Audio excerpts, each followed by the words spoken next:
Donc dans cette vidéo, avant d'aller plus loin, avant de faire la première route, il faut que l'on mette en place le CORS. Donc Cross Origin Request Sharing dans app.js. Donc là j'ai mon modèle, je pourrais faire ma première route. Le gros souci c'est que là, au niveau de app.js, donc déjà ça je vais le virer, ça me sert plus. CTRL S.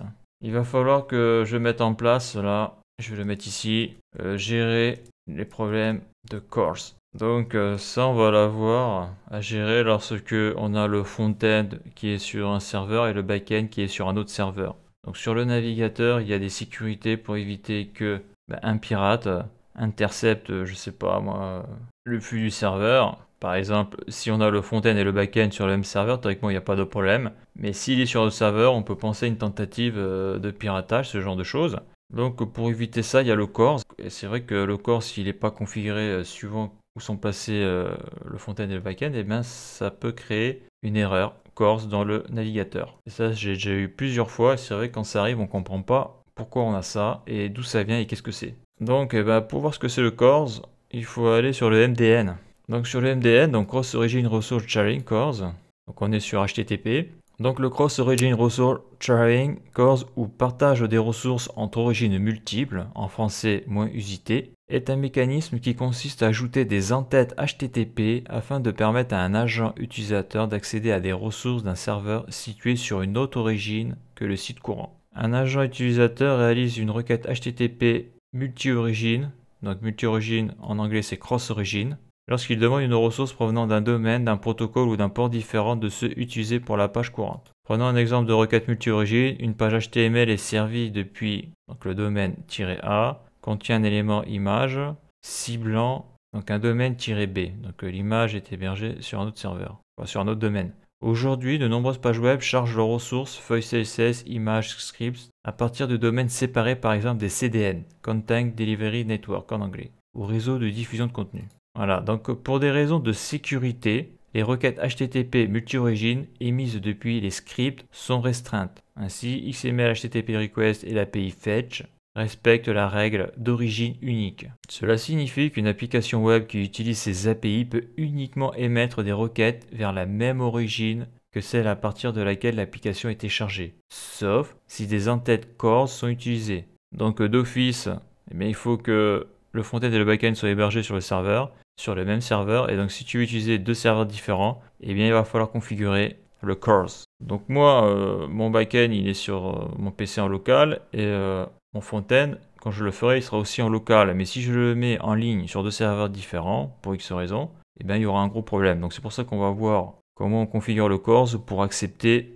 toutes les requêtes, quelle que soit l'origine du serveur, j'ai envie de dire. Donc tout ça c'est des paramètres de sécurité. Donc là moi je vais le configurer en mode je supprime toutes les sécurités, mais ça après il faut gratter pour voir comment ça fonctionne de manière précise.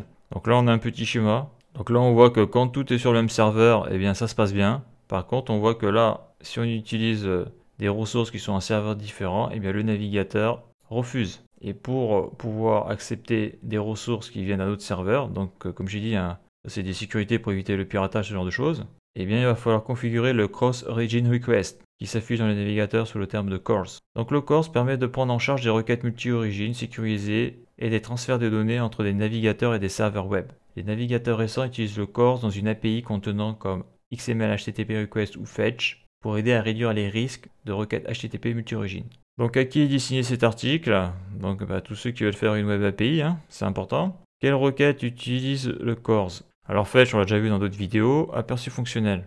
Le standard CORS fonctionne grâce à l'ajout de nouveaux entêtes HTTP. Donc c'est ça qu'on va faire avec Node.js, c'est rajouter des entêtes HTTP qui permettent au serveur de décrire un ensemble d'origines autorisées pour lire l'information depuis un navigateur web. De plus, pour les méthodes de requête HTTP qui entraînent des effets de bord sur les données côté serveur, notamment pour les méthodes en dehors de GET, parce que GET c'est juste de la lecture de base de données. Par contre, pour les méthodes POST, on va écrire dans la base de données, comme la méthode PUT. La spécification indique que les navigateurs doivent effectuer une requête préliminaire, une pre-flight request, et demander au serveur les méthodes prises en charge via une requête utilisant la méthode option. Donc c'est là d'où vient la méthode option. C'est pour le CORS. Puis après approbation du serveur, envoyer la vraie requête. Les serveurs peuvent également indiquer au client s'il est nécessaire de fournir des informations d'authentification, que ce soit des cookies ou des données d'authentification HTTP avec les requêtes. Donc les sections qui suivent évoquent les différents scénarios relatifs aux cores ainsi qu'un aperçu des entêtes HTTP utilisées. Donc là on a des exemples de scénarios. Donc là on a les requêtes simples. Je descends parce que moi je vais utiliser un truc qui me permet d'accéder, qui supprime toutes les sécurités quoi. Requête nécessitant une requête préliminaire. Donc ça après ça il faut lire. Hein. Voilà. Là je descends, qu'est-ce qu'on a d'autre? Je descends. Donc l'entête access control request method, ça je vais utiliser. Indique au serveur pendant la requête préliminaire que la requête principale sera envoyée avec la méthode post. D'accord. Requête préliminaire et redirection. Requête avec information d'authentification. Donc là je descends. Requête authentifiée et jokers. Je sais pas ce que c'est, moi je connais les tokens, mais voilà. Cookie tiers, entête de réponse HTTP. Donc là c'est assez intéressant parce que ça je vais l'utiliser ça. Donc une ressource de réponse peut avoir un entête access control allow origin avec la syntaxe suivante. Le paramètre origin définit un URI. Donc ça c'est la partie de l'adresse internet de la route. Donc ça on le verra plus tard quand je vais faire la route. Le navigateur doit respecter cette contrainte. Pour les requêtes qui n'impliquent pas d'information d'authentification, le serveur pourra indiquer un joker étoile qui permet à n'importe quelle origine d'accéder à la ressource. Donc ça je vais le faire. Donc là je vais faire donc app.use parce que ça va s'appliquer sur toutes les routes. Get, post, tout ça. Là je fais la fonction de callback. Je mets la collade. Donc dedans il va y avoir la request, la response et un next parce qu'après donc je vais continuer là, les middleware là. Donc ça c'est les middleware généraux ça. Les middleware spécialisés ils sont ici là. Voilà. Et donc pour paramétrer le access, d'ailleurs je vais faire un copier-coller, ça sera plus simple. Voilà. Je fais non c'est pas celui-là que je veux. Ouais c'est celui-là. CTRL-C, CTRL-V. Sauf que sur Node.js il faut l'écrire comme ça, virgule. Voilà. Y mettre une double cote ici, une double cote là, fermer la parenthèse, mettre un point virgule, là je mets une parenthèse parce que là il me manque bien sûr la fonction de Node.js pour faire cette chose là. Donc sur Node.js il va falloir utiliser donc la response, donc la méthode .setHeader. Donc là tu marques .setHeader dans devdocs.io et donc c'est response.setHeader. Donc c'est bien ça, response, donc, sauf que là il n'y a pas la suite. Hein. .setHeader, à pas confondre avec la requête. Donc rest.setHeader, donc retourne l'objet réponse.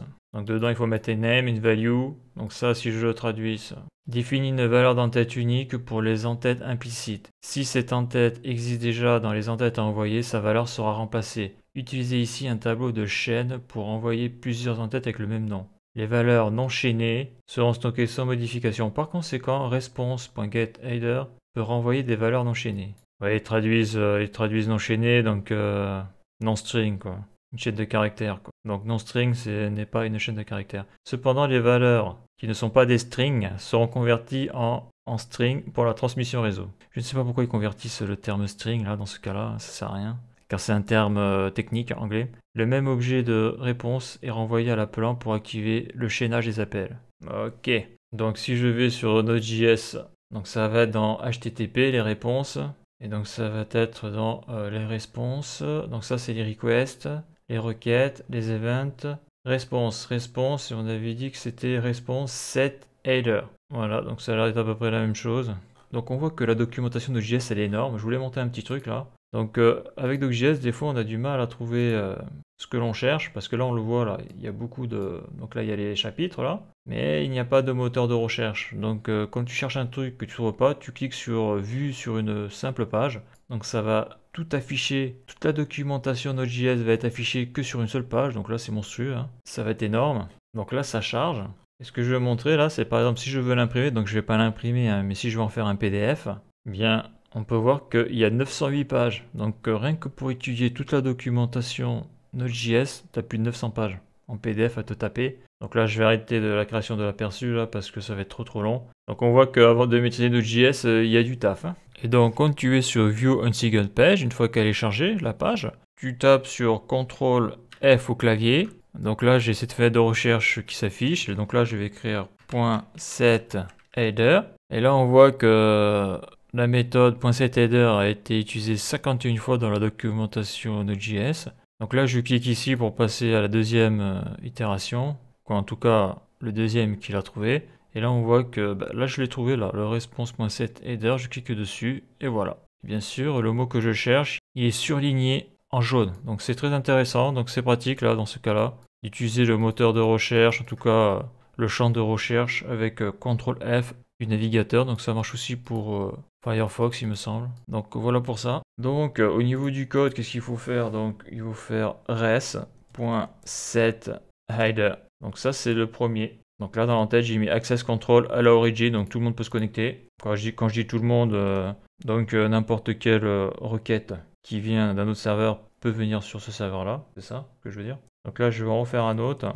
Donc dedans je vais y mettre ça, donc l'origin, donc dans le ctr je vais mettre access control allow header.